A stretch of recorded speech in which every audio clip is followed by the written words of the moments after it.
Good evening, everyone. Thank you for joining us for part three of our Road to Election series. This evening, we will be discussing pathways to police reform.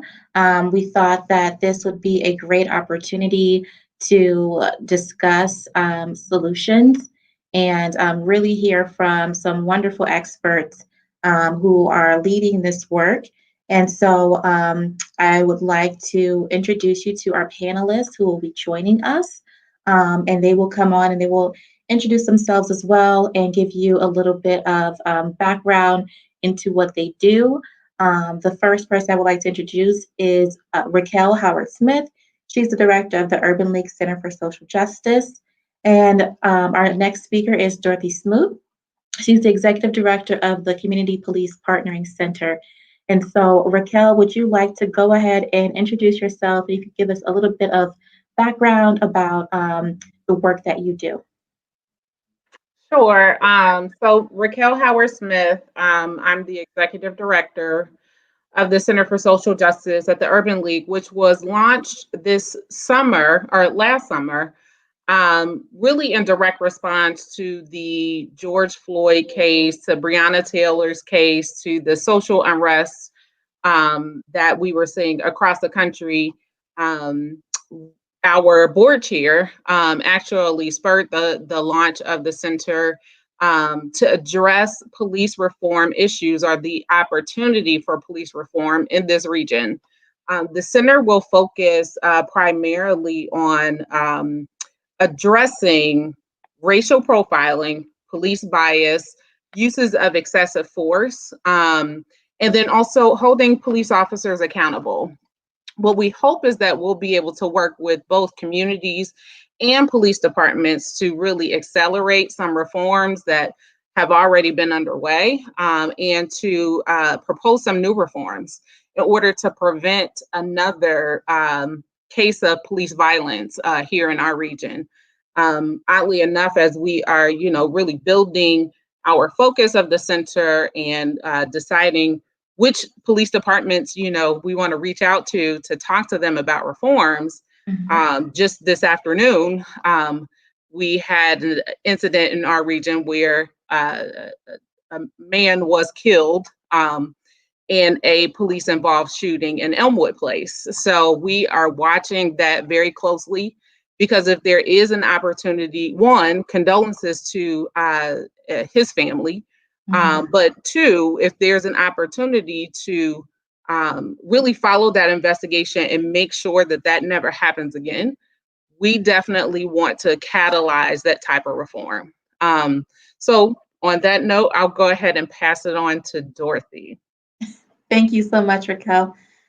Dorothy, could you introduce yourself and give us a little bit of background about the work that you do?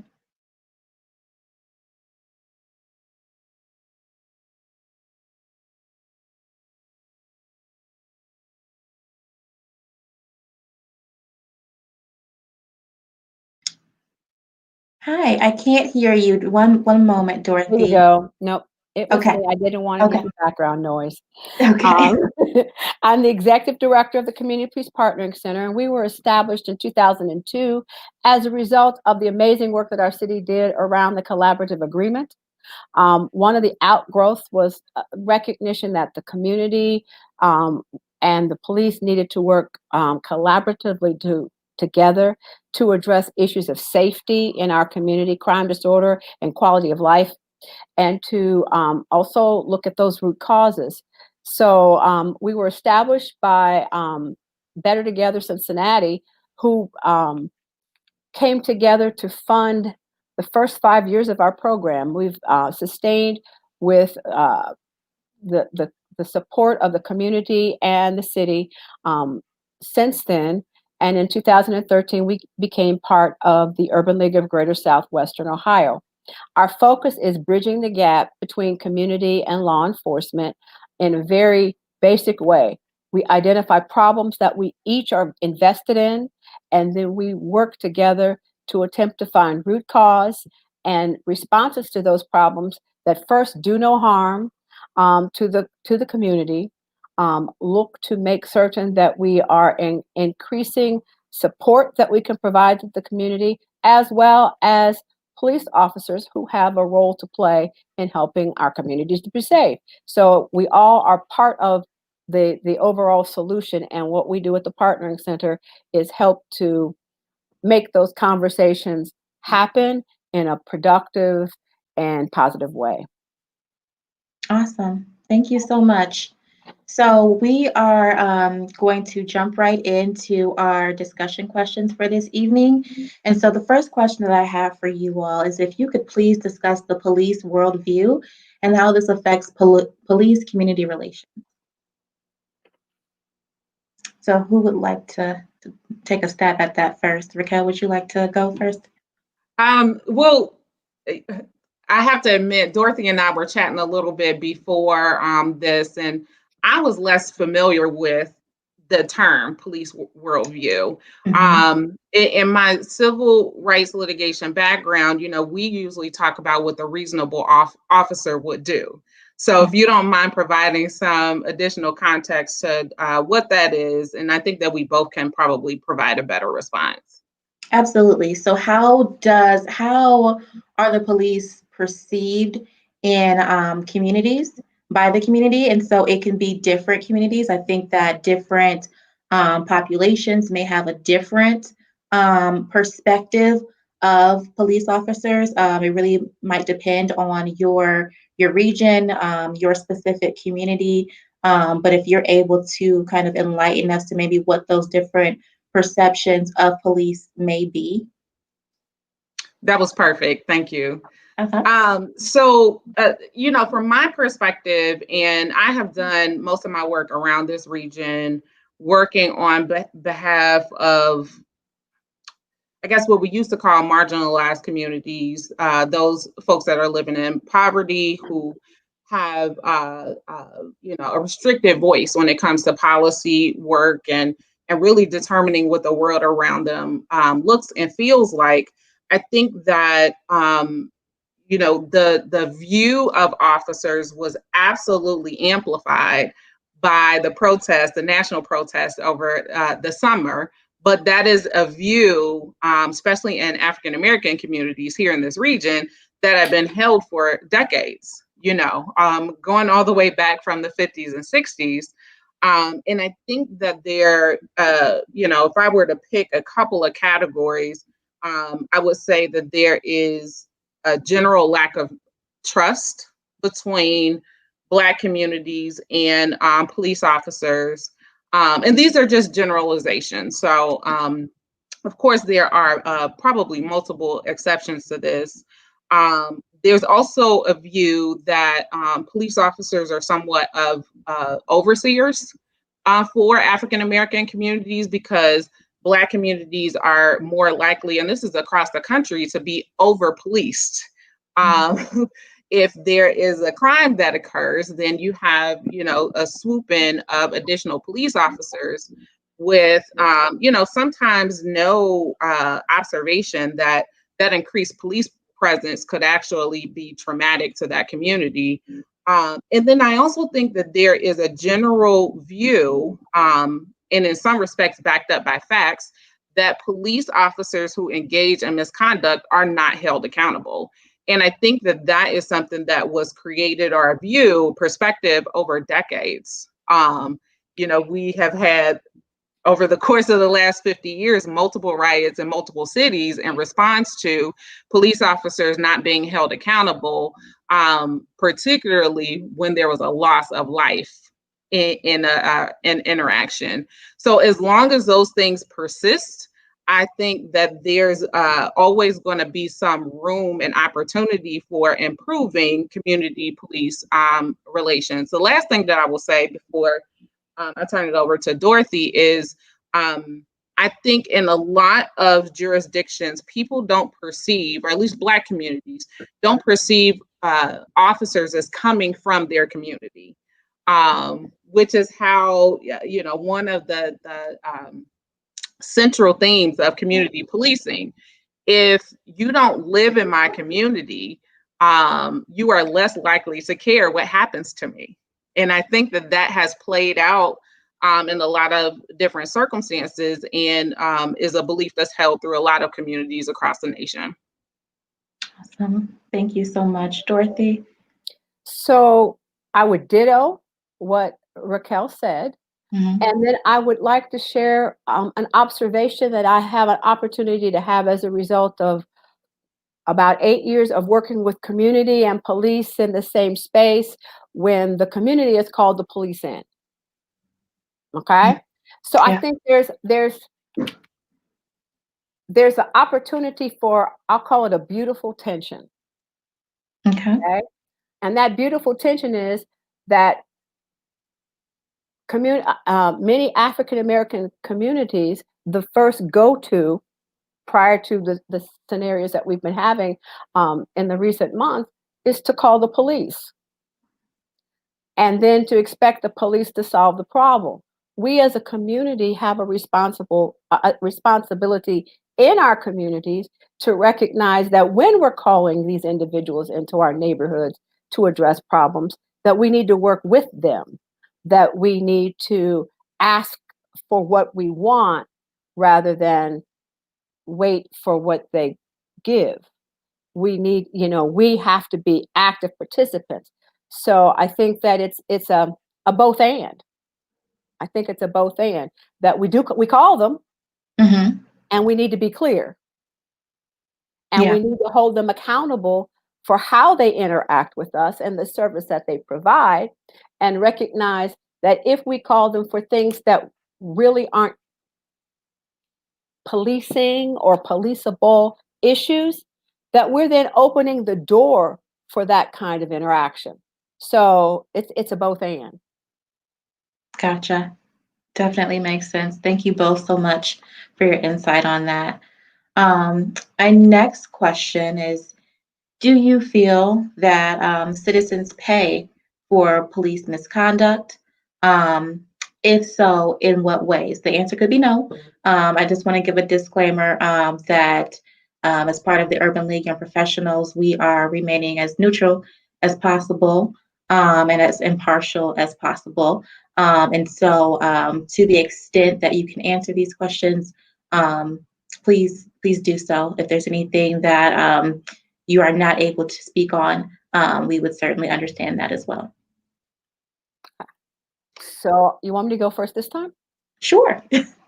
I I would say that this is a general statement. So do I know or can I speak to whether individual police officers pay?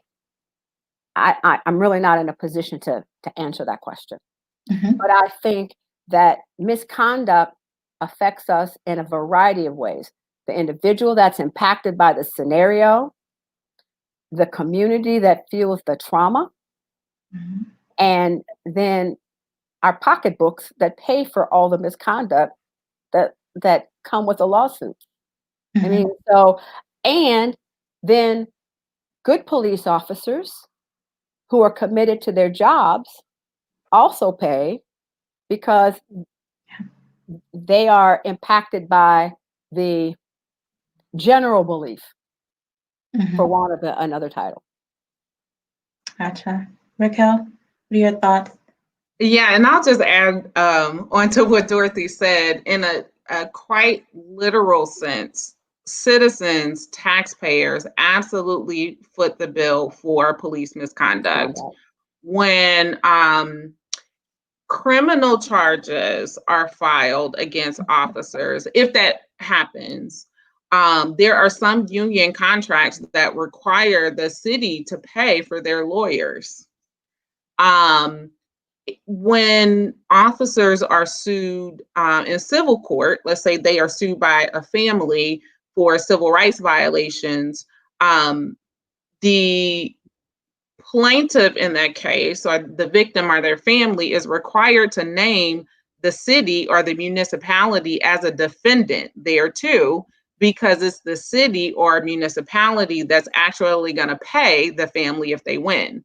Um, One interesting fact is that a lot of times cities will have insurance, um, that will insure them against lawsuits.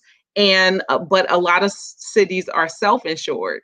They do not have, an insurance company that would come in and pay a settlement. In those cases where they are self-insured, then they literally come from taxpayer dollars flat out.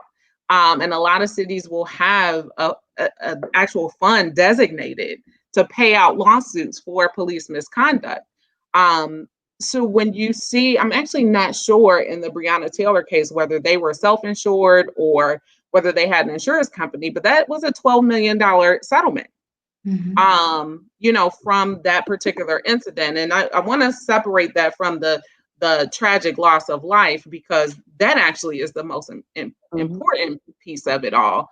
Yeah. But the city of Louisville, the taxpayers, everyone who lives within city limits paid a piece of that $12 million. And I think that people need to recognize that the officers, the individual officers that engaged in the misconduct are typically not held liable. It's the city. Mhm. Yeah, that's really great to know, because I didn't know all of those details about being insured, and so I think that that's really, really great. So thank you so much for sharing that. Um, the next question, and you kind of mentioned it a little bit in your introduction, Raquel. So this next question will go to you. Um, it's what is implicit bias, and how might this influence the way an officer enforces the law? So implicit bias is sort of that subconscious thought that you have about a person or a given situation before you have any facts to really back that up. When we talk about it in the context of policing, implicit bias typically refers to prejudging a police officer prejudging a person based on their race. And that prejudgment can look like a lot of different things. It can look like a Black person or someone from Latinx descent being stopped because they look suspicious to an officer. But what it really is that officers' implicit bias coming out to say, I think this person looks suspicious, but there's really no facts to back that up. When there's a lot of conversation centered around implicit bias, and I do think that it's important to talk about, but I also think that that discussion has to be coupled with systemic racism. And this is why I think that it's easy to write off implicit bias, because we all have implicit biases, right? So you can go to a training and try to tease out or recognize when those implicit biases are sort of rearing their ugly heads. But if you don't address the impact that systemic racism has on policing and other systems, then I feel like that you're missing 70% of the equation here, because was a system. The criminal justice system was one that was literally built to be a post-slavery system, um, to sort of keep Black and brown folks and others in a position of servitude. And it's a system that's built upon the white advantage or white privilege and others not being able to realize that privilege. And until we recognize that, I don't think that we can really get to the root cause of why the systems are set up the way that they are. So for me, recognizing implicit bias is not the sole step that we need to take. We need to recognize the role and acknowledge systemic racism and how it raises its head in not just policing, but all of the systems that are serving African American communities. Yeah, yeah. Dorothy? Yeah, and I would add that I'm going to speak from the community perspective, and how I work with the different community groups when we're talking to them. It's about accountability. Once I identify that I have a bias, an implicit bias, an explicit bias, I now am accountable for that. I can't just dismiss it because everybody's got one. Mhm. I have to take ownership of that. And if I'm a teacher, if I'm a doctor, if I'm a police officer, my responsibility to my profession is to act responsibly in that profession, right? Mhm. So I treat all of my patients the same. I treat all of the individuals that I encounter in my police job the same. I treat them the same way if I'm a firefighter. It's not Mhm. that we don't have them. It's not that it's not a challenge for us to deal with them, but it's important that we hold people accountable for doing that so that then, that which is, what did they say? That which is counted is important. If I'm counting how many times that happened, it Mhm. then becomes important and people then begin to look at it and address it.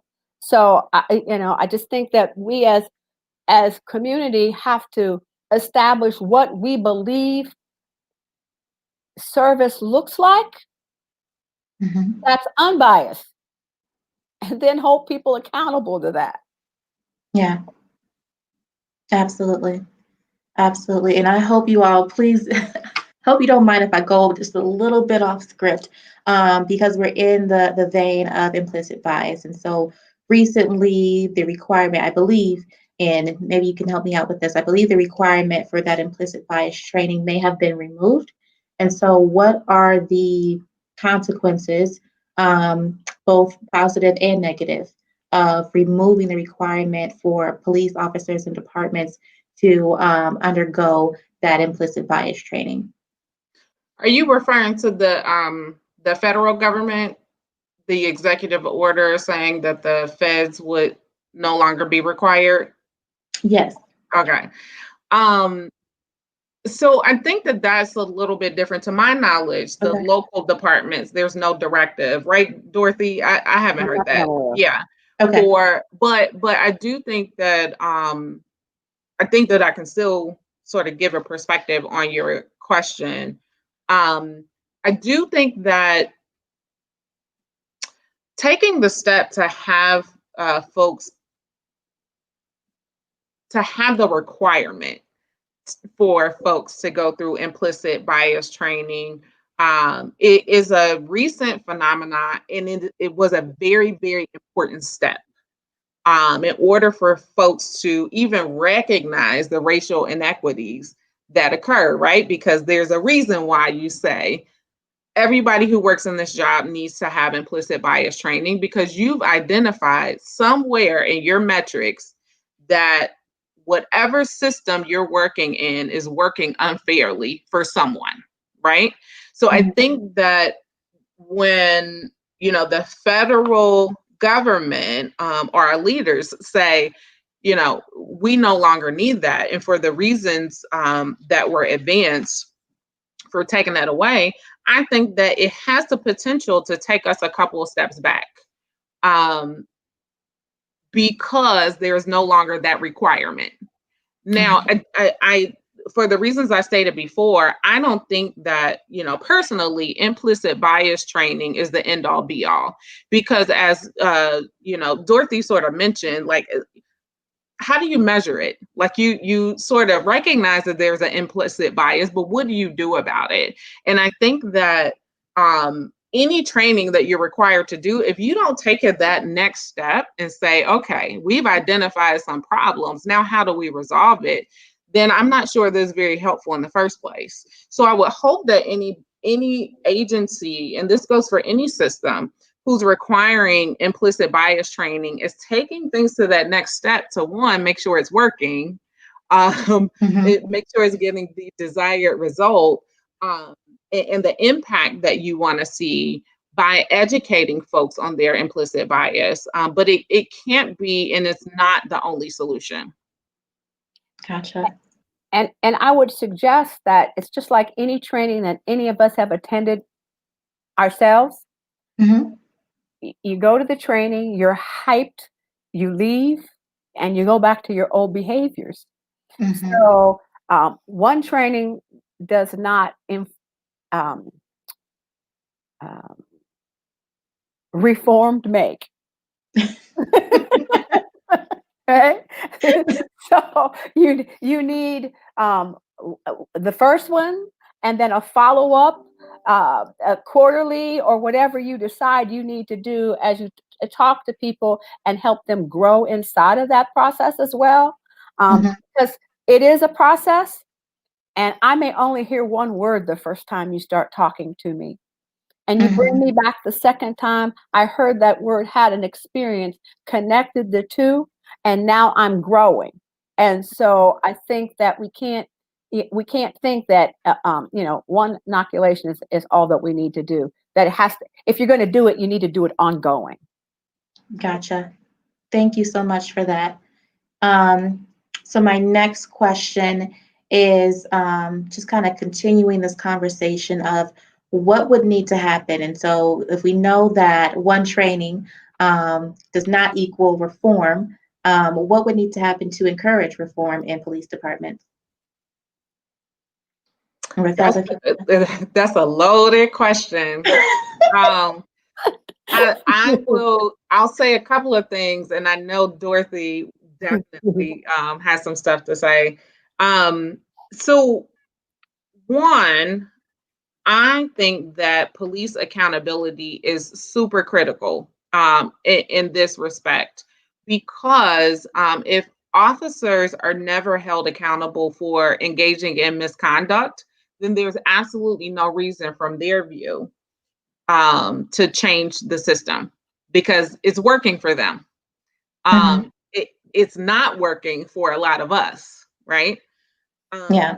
So having our proposing real accountability measures, and how do you do that?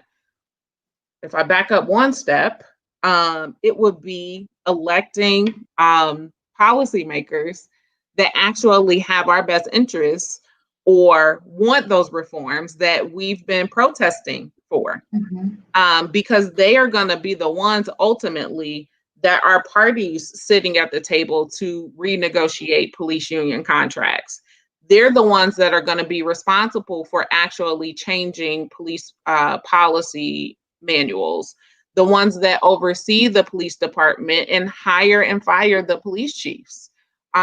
They are the ones, our local policymakers in particular, they're the ones who hold the ultimate power. So as we are, right in the middle of election season, and so many people have engaged in early voting, you should be asking every single one of the candidates that are running to represent us, specifically in city, county government, what their stance is on police reform.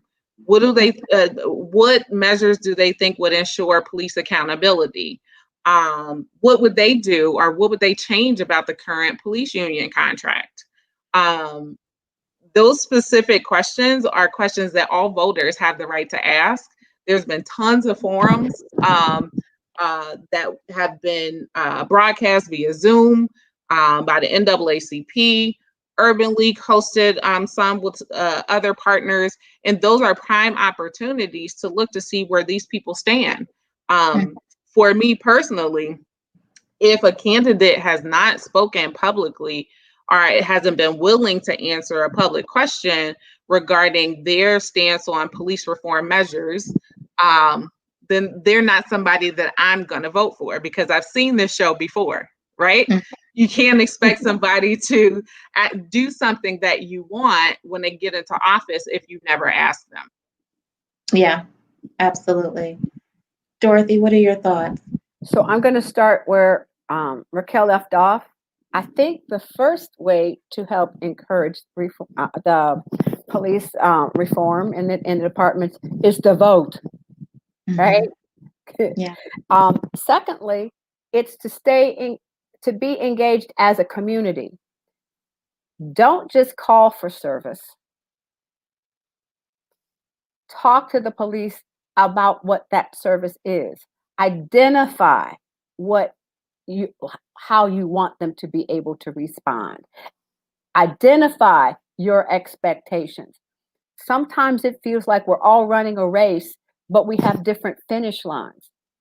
So as a community, we have to communicate what we want that finish line to look like to them, meaning the police, Yeah. our elected officials, and you do it through the elected officials because they're the one who has the biggest ear, right? And Mhm. so, but we have to be clear on what our expectations are, and we have to be committed to that. So if we want police not to arrest every time they come into our community, we have to be willing to help to develop the systems that will make the arrest not necessary. At the Partnering Center, we use something that we call problem solving. And when we identify an issue that the community has concern about around what's going on in their limited space, we bring them together and we start talking about, so what's the root cause? The police can come, but they're reactive. Can we do something that's proactive that keeps them from not having to come into the space and to enforce laws or to enforce what other people think should be the laws? You know, we have to be very clear on what we want and not just stop at we need more police or we want the police. I mean, you know, what do we want from them? And be really clear about that. And it's not always the same thing. Different neighborhoods may want to be policed differently. And in Cincinnati specifically, we have community, 52 communities. We have community councils. We have an opportunity as community residents to participate in our community councils. We have opportunities to talk to our community liaisons, police liaisons. And if we don't take advantage of that, then we're leaving it to other people to decide what we want. Yeah. And in that void, people fill a void, and they fill it with the tools that they have in their particular toolbox. So if you ask a police officer to address a problem, he has a police officer toolbox, right? That's not bad. That's just his toolbox, right? And if you call, I'll give you an example. I love stories. I built a wall on the side of my house, and I asked someone who was doing some repairs to help me. And he said, I can do that. And so I bought the brick, and he built the wall straight up. All the bricks were straight up. And I looked at it and said, well, I don't think that's right. And he said, well, lady, I'm a plumber. Right? And so he had volunteered to help me, but I had a plumber building my wall. And I got what he knew to do. And that's the same thing that we have to be mindful of as we interact with the police on those individual levels. Raquel is on the policy level. I'm on the what can you do tomorrow level. Yeah, absolutely. Can I add one more thing too? You know, Dorothy has been talking a lot about the power in communities. And I think that I just wanted to re-emphasize the fact that the protests that occurred across the nation, it really served as a catalyst and accelerated this conversation here. So, you know, while it was happening, I heard a lot of people say, what do protests do?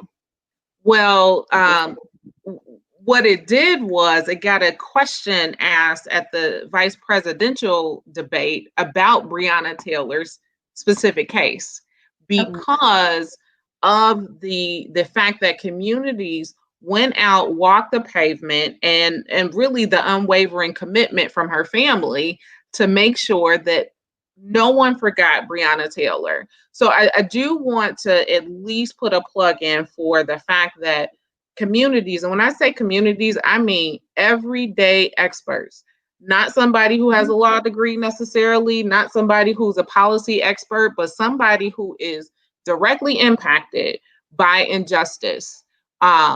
It is very, very powerful, and we've seen this happen over the summer and currently.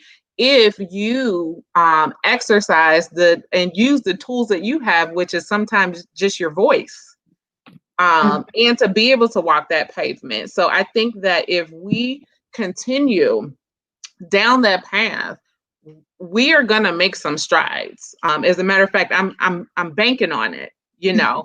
And this is not the time for communities, i.e., everyday experts, to be quiet. This is a time for us to rise up and hold the folks that we elect into office accountable for the promises they made to get there. Yeah, absolutely. I was going to ask, what are some ways Dorothy has been kind of talking, and you both have been talking about being able to communicate our expectations, really the power of coming together as a community. And so, Dorothy, you've mentioned, our community councils and community police liaisons. Are there any additional opportunities or any additional ways that we can organize and get our voices heard and our concerns and really the needs of our communities met? So there's always the opportunity to speak in front of council. Okay. You can always go down as long as you fill out one of the cards when they're having the open speaking. You can bring any issues forward.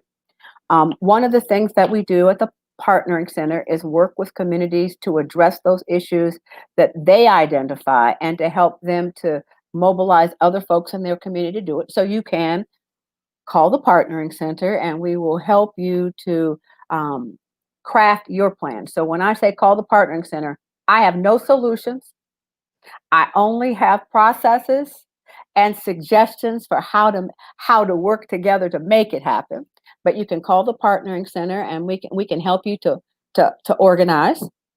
Those are the two things that I can think of right off that we all have available to us. Mm-hmm. Awesome.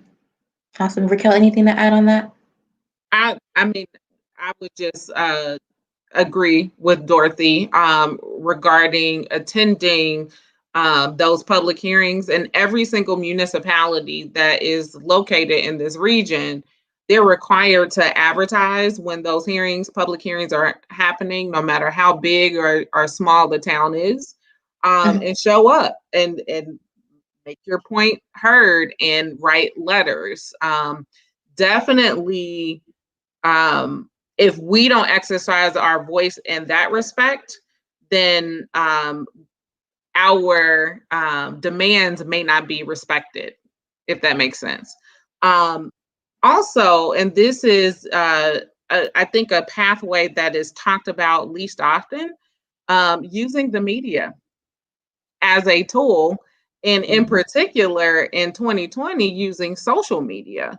That is part of the reason why the Say Her Name campaign or Arrest the Cops That Killed Breonna Taylor was a hashtag that was able to travel across the world so quickly. And then we have this, small community in Louisville that turns into a worldwide effort. So I would definitely put value in the ability to organize virtually in 2020. And policymakers, they're looking at the stuff too. They're following you. Sometimes they're retweeting what you put out there.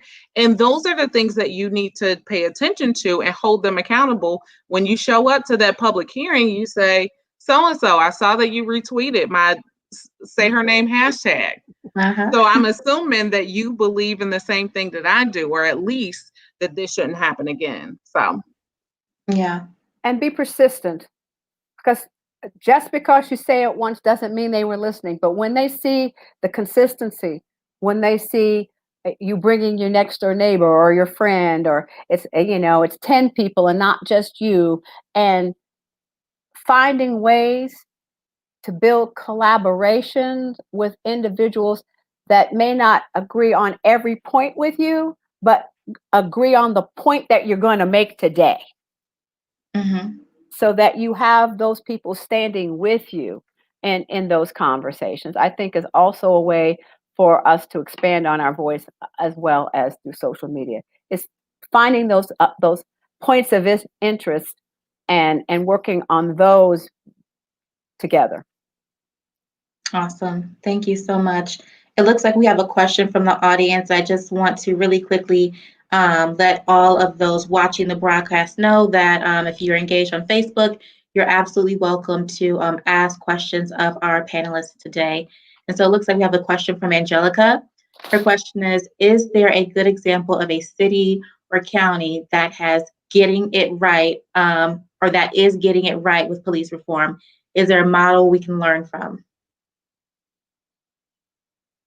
You want me to start that off, Dorothy? Actually, Cincinnati is seen as somewhat of a national model, and there are definitely some aspects of reform that have come out of the collaborative agreement that I think are absolutely the gold standard. I think that what we have to be diligent about, and this is when I say we, I mean communities, police departments, policymakers. We have to continue to monitor those reforms and make sure that they are either working the way that they were intended to, or whether they are still serving the purpose that they were intended to.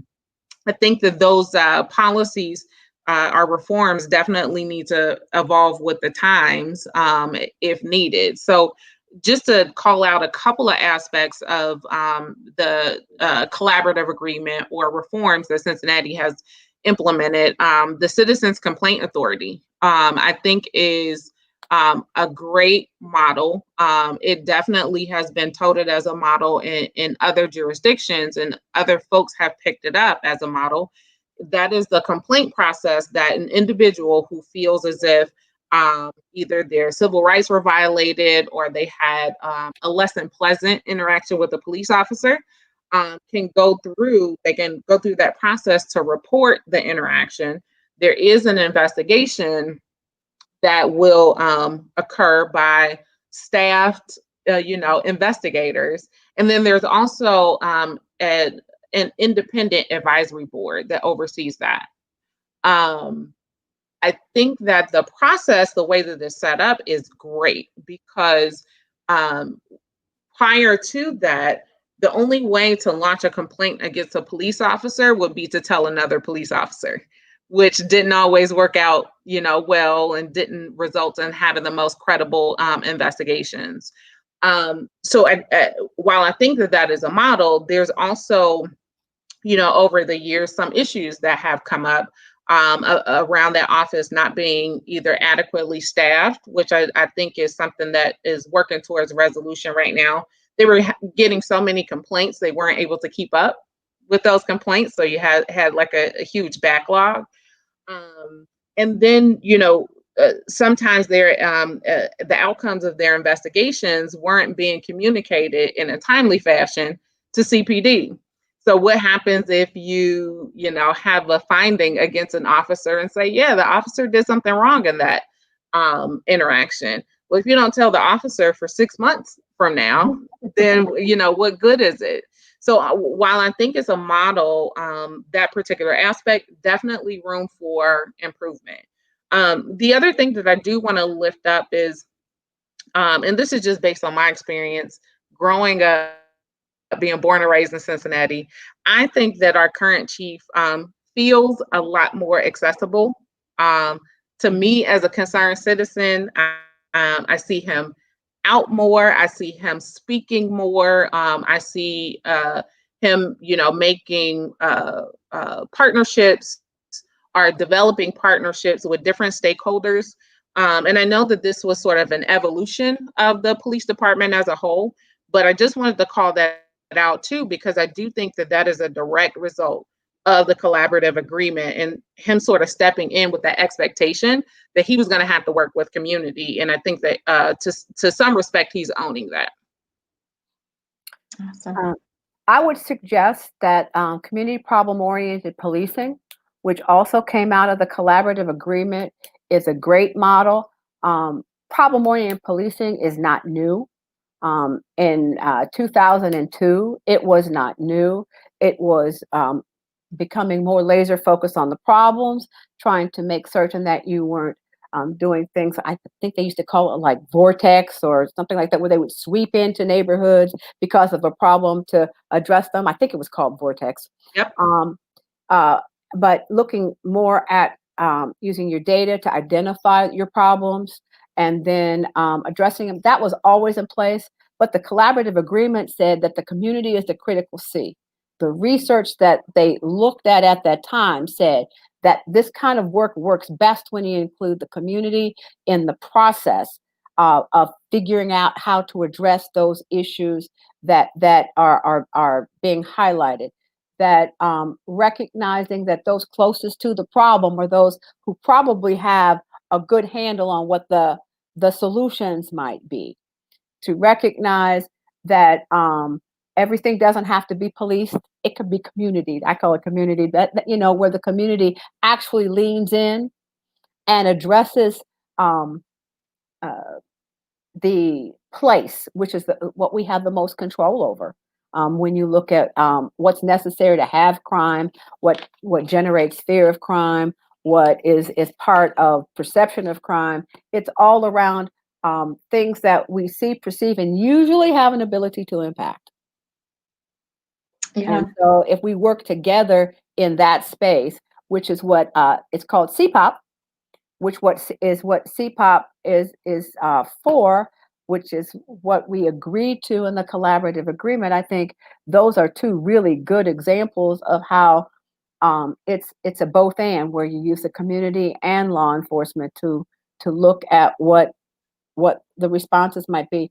And so Urban League has also a regional footprint, and I'm going to give a shout out to Dayton because they never had a collaborative agreement, and they are currently doing some really good work that I can see around the reform that is really engaging the community. And if you Google Dayton, oh gosh, I'll get the link for you. I'll get the link for you. If you, Okay. They actually have televised meetings. Yep. They have community people that are part of these meetings, and they're talking about training and recruitment and the issues, identifying the issues that they would like to see in their police reform. And so I think that voluntarily they are taking their city through this process, which is really pretty transparent. So shout out to them for tackling that. I'm glad you lifted that up, Dorothy, because Dorothy passed that information on to me like a couple of weeks ago. And I took a look at their website and I'm like, this is a really good focus. It's like a 5-point plan, but the intentionality behind including those everyday experts, as a part of this group that's working on reform, is what I see reflected there too. You can have folks from academia, you can have people that are former law enforcement officers are formally trained to do this work, but it's really going to be the folks that are just living their life every day that you're probably going to get the best input from and the best solutions. So that was a piece of it that really impressed me about Dayton's plan. So Dorothy, I'm glad you lifted that up. Yeah, that's awesome. That is really exciting to hear. And thank you so much for that link, Dorothy. Oh, someone got it. Thank you. Yep. Thank you for that. That was brilliant here. Thank you. Yeah. So for those watching, if you ever want to kind of take a look at what's going on in Dayton, please visit that link that's right there at the bottom of your screen. And so, Dorothy, you talked a lot about the community and from the community perspective, which I think is really great. My last question for this evening is actually, in recent months, I've heard a lot about community policing. And so how is that the same or different than the efforts that are currently underway in Cincinnati? So community policing is where there are officers that are assigned to neighborhoods, and it's about building relationship and repetition. Like they're there regularly, hopefully to build relationships, right? So you can't force that, but by being in those communities, sometimes they walk the beat, sometimes they're on the bicycle, but putting them in those neighborhoods, they begin to know the people that are there and begin to build trust. That does not necessarily change how they police. Mm-hmm. That says that the people know them, there's more trust, they may get more information. So that's about how you staff more than, okay, that's like a staffing process. The desire and the intent around it was that because everybody was together, that they would engage in problem solving. But unless you actually, again, teach people what that is, hold them accountable for doing it, which is more what CPOP is, which is what the collaborative agreement stress, what we stress, and it is one of the methods that our Cincinnati Police Department uses. Mm-hmm. Dorothy, So, I'm sorry, real quick, what does CPOP stand for? community problem-oriented policing. Okay, gotcha. And I would be remiss if I did not say there's a capital C at the beginning of that, and that is for community. Awesome. Awesome. Raquel, any thoughts you wanted to add to that?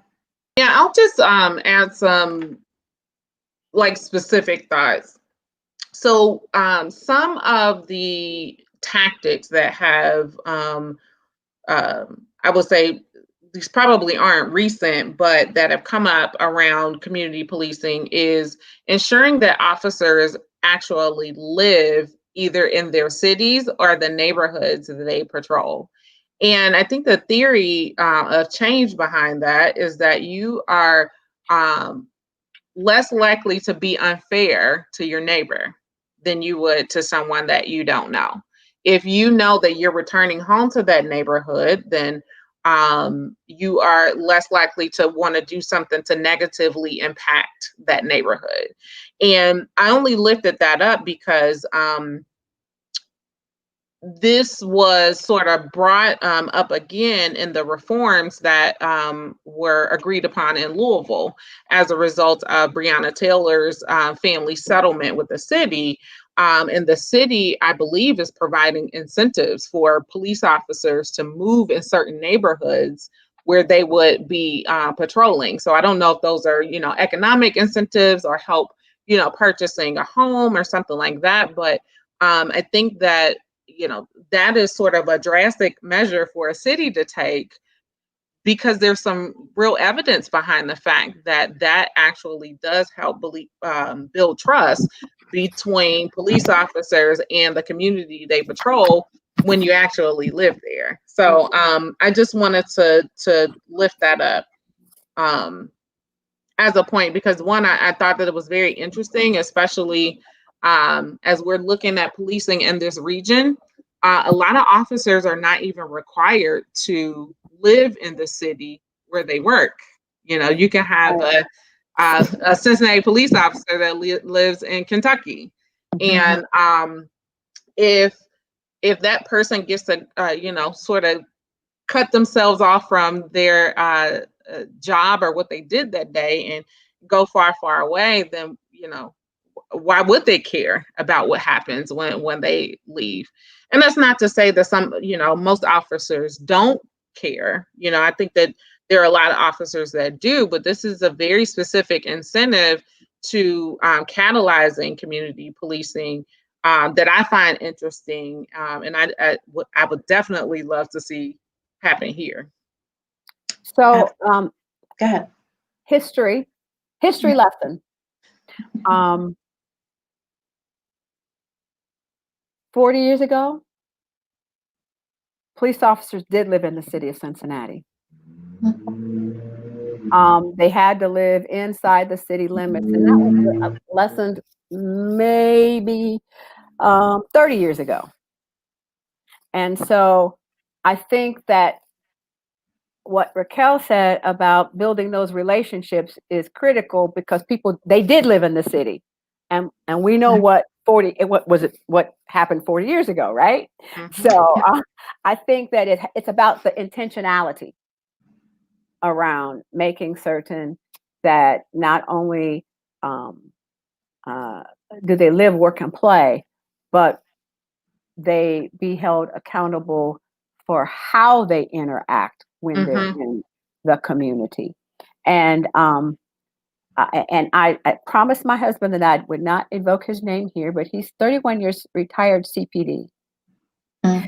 And he shares with me all the time that what is measured is important. And we have to make sure that we measure community engagement, not just policing activity, but community engagement as well.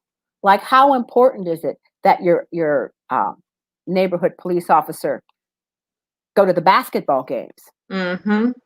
How important is it that he might coach some athletic activity that he's affiliated with? So it's making it an important part of the job, not just a residency issue. Yes, absolutely. So we are winding down our time for the evening. Are there any final thoughts that you all would like to leave our viewers with? Raquel, I'll start with you. Well, first, I feel like we are just at a very critical time, not just with this election, but the current environment. There is, for the first time, I feel like in my lifetime, a critical mass of people that are even having a conversation around criminal justice reform, racial inequities, how to address and solve them. And I feel like as our generation and the next generation, that is coming up behind us, that is really going to catapult this into some real change.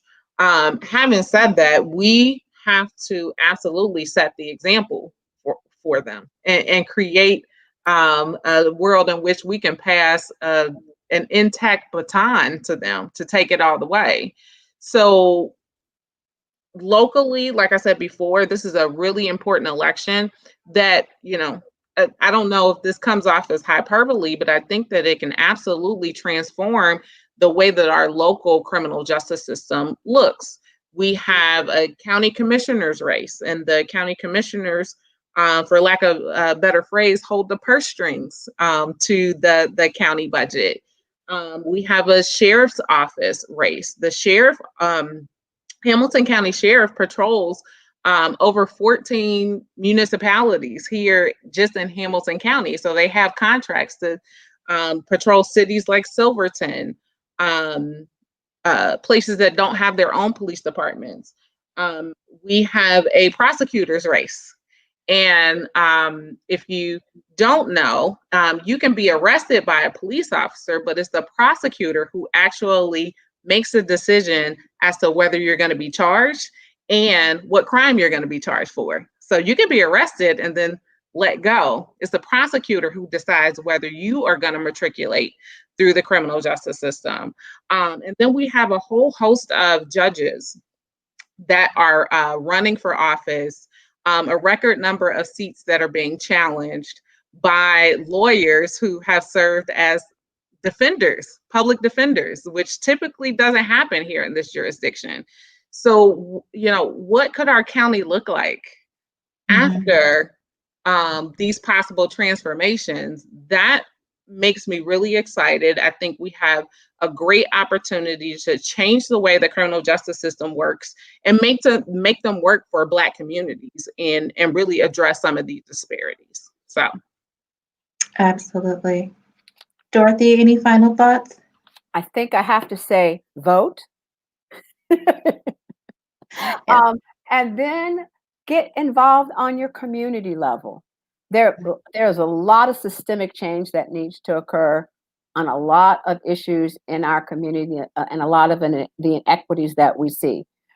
And that's going to take time. It's not going to all happen tomorrow, but we do have the power to make change on a community level, on a local level, and sometimes at just what's on my block level.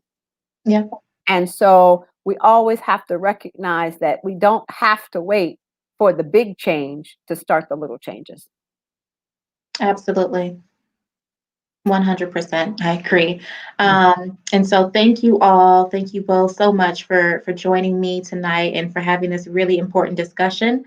I would like to thank the Urban League of Greater Southwestern Ohio, our affiliate. I would also like to thank the Urban League of Professionals and my team, our president and vice president, Angelica Hardy and Kirsten Hampton. Thank you as well to our director of marketing who made this evening possible on the technical side, Ashley Nicole Phelps. Thank you so much. And the last plug that I have, this is the end of our Road to Election series. But the election is not over. So please make sure you vote, whether that is early and in person, whether that is by absentee ballot, or if you're voting on the actual election day, November 3rd. Any way that you need to vote, please just go out and vote. So thank you so much, everyone, and I hope you have a great evening. Take care. Bye. Bye. Bye.